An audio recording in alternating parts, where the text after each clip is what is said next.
Recap Asia में आपका स्वागत है। आज हम क्वीन ऑफ टीयर्स के एपिसोड 3 को हिंदी में एक्सप्लेन करेंगे और अगर आप लोगों ने अब तक इस सीरीज के पिछले 2 एपिसोड को नहीं देखा तो इसका हमने कंप्लीट प्लेलिस्ट बनाया हुआ है, आप वहां जाके वीडियो देख सकते हैं। तो आइए शुरू करते हैं क्वीन ऑफ टीयर्स के एपिसोड 3 के हिंदी एक्सप्लेनेशन को।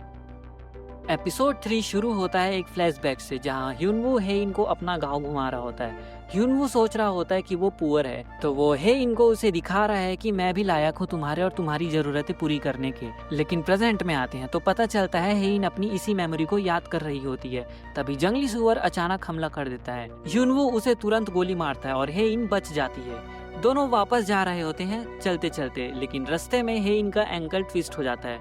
ह्यूनवू उसे बड़े ही रोमांटिक तरीके से गोदी में उठा लेता है और पूरा का पूरा होंग फैमिली देखकर हैरान हो जाता है। दूसरी तरफ चेयरमैन अपने यूजुअल हंटिंग रूट पे नहीं गए थे। मो स्यूल ही के तांत्रिक ने खतरे की वार्निंग दी थी। सो च्यूल अपनी माँ और स्यूल ही को जंगली सुअर वाला इंसिडेंट बताता है। स्यूल ही तुरंत चेयरमैन के पास जाके बोलती है, देखा तांत्रिक सही था, क्योंकि हेइन उसी रास्ते पे थी जहां उसे जाना था। सबको ह्यूनवू के बारे में पता चलता है कि वो मरीन में था और शूटिंग में एक्सपर्ट है। वो उस जगह की तलाशी कर रहा होता है और देखता है कि फेंस को किसी ने काटा था। हमला जानबूझकर किया गया था और वो डिनर पे ये बात सबको बता देता है। योन यूनसंग की सच्चाई सबके सामने आती है। वो अमेरिकन नहीं बल्कि 13 साल की उम्र में गोद लिया हुआ बच्चा था। यूनिवर्सिटी के पहले ही उसके गोद लिए हुए पेरेंट्स गुजर गए और अब उसकी कोई फैमिली नहीं है। हैरानी की बात यह है कि चेयरमैन ने भी 15 साल की उम्र में अपने पेरेंट्स खोए थे। एक एम्प्लॉय अपना डॉग उन्हें दिखाता है। चेयरमैन उसे खरीदना चाहता है पर एम्प्लॉय उसे साफ साफ मना कर देता है, ये बोल करके कि ये डॉग हमारी फैमिली है। ये सुनकर चेयरमैन और योनसोंग दोनों चिढ़ गए थे। फिर योनसोंग सोचता है कि है इनके करीब जाने का ये अच्छा मौका है, तो बाद में योनसोंग उसी एम्प्लॉय को 100 मिलियन वॉन ऑफर करता है और बेमन से उसके डॉग ओनर्स उसे बेच देते हैं। सू चॉल और दाही दिखने में परफेक्ट कपल है। दाही के पापा आईवी लीग प्रोफेसर है। वो फ्लुएंट कोरियन बोलती है क्योंकि घर में सिर्फ कोरियन अलाउड था। एक परफेक्ट अमीर बहू, वो शराब तक को नहीं छूती, लेकिन जैसे ही सू चॉल जाता है दाही 180 डिग्री पलट जाती है और उसका बिहेवियर पूरा चेंज हो जाता है। 2 ग्लास बियर के एक सांस में पी जाती है और परेशान होती है कि सू चॉल कितना बोलता है। ह्यूनवू हेइन के साथ रूम में जाने से डर रहा है पर सू चॉल धक्का देकर उसे अंदर भेज देता है। हेइन उसे हाथ मुंह धोने बोलती है। फिर अचानक उसकी हैंडसमनेस देख कर के अंदर से वो पूरी हिल जाती है। सोचती है कि ये कहीं उसकी बीमारी की वजह से तो नहीं।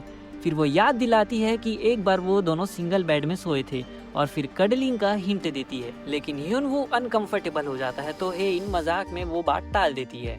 अगली सुबह वह एम्प्लॉइज योनसोंग से रिक्वेस्ट करते हैं कि उसके डॉग को वापस लेने का। योनसोंग बहुत ही अजीब बात करता है, आवारा कुत्तों को मारना चलता है पर पालतू को नहीं।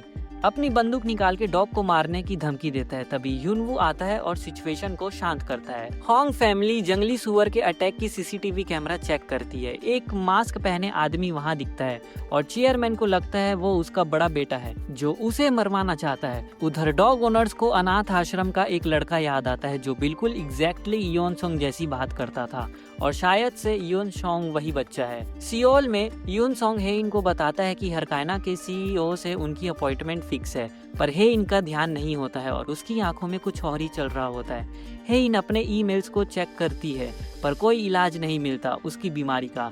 हेइन काफी हारा हुआ फील करती है। अगले दिन ऑफिस में ह्यूनवू के बारे में सोचती रहती है। डॉक्टर के पास जाती है अपने दूसरों की फीलिंग्स को समझने और महसूस करने वाले सिम्टम्स के साथ। वहां से आने के बाद एम्प्लॉयज के लिए मेडिकल एड सॉलिसिटर्स को एंट्री देती है। वो बहुत ज्यादा सॉफ्ट और नरम दिल की हो जाती है, लेकिन डॉक्टर कोई हेल्प नहीं कर पाता तो वो चुपचाप निकल जाती है। वो बताता है कि वो खुद अपने पिता से अपने झगड़े खत्म करना चाहता है।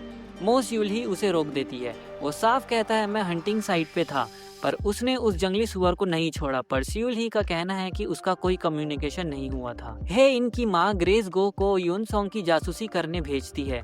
ग्रेस पकड़ी जाती है और योनसोंग को उसके बैकग्राउंड चेक के बारे में बता देती है। अब यहाँ गूज़बम्स आता है। हमें पता चलता है कि ग्रेस और योनसोंग शायद मिलकर ह्यूनवू और हेइन के बीच दरार लाने के लिए जंगली सुअर के हमले का सेटअप कर चुके हैं। ह्यूनवू के गाँव में ह्यूनवू के भाई की बॉक्सिंग अकेडमी डूब रही होती है। ह्यूनवू की बहन और ह्यूनवू का बड़ा भाई डिसाइड करते हैं इनको डाइवोर्स नहीं देने के लिए मनाएंगे।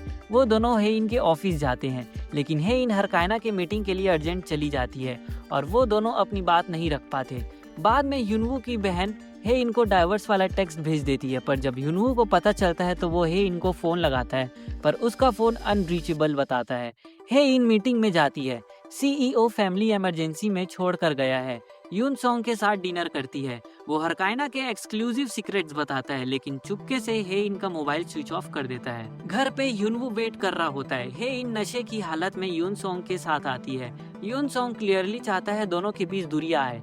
जैसे ही यून सॉन्ग वहाँ से जाता है, यूनवू तुरंत उसका फोन ढूंढने लगता है और मैसेज डिलीट करने के लिए हे इनको डिस्ट्रैक्ट करने के लिए उसे कॉर्नर करता है। नशे में हे इन अपने दिल की बात बोल देती है, मुझे कॉन्फिडेंस क्यों नहीं है कि यूनवू मुझसे प्यार करता है। और एपिसोड एंड होता है उन दोनों के अनएक्सपेक्टेड इंटेंस किस के साथ। तो ये था क्वीन ऑफ टीयर्स के एपिसोड 3 का फुल एक्सप्लेनेशन हिंदी में। अगर वीडियो पसंद आई हुई हो तो कमेंट करके बताइए और अगले एपिसोड के लिए नेक्स्ट पार्ट कमेंट करें, क्योंकि अगला और भी ज्यादा इंटरेस्टिंग होने वाला है। तब तक के लिए चैनल को subscribe, like and bell icon को दबाना ना भूलें। मिलते हैं अगली वीडियो में।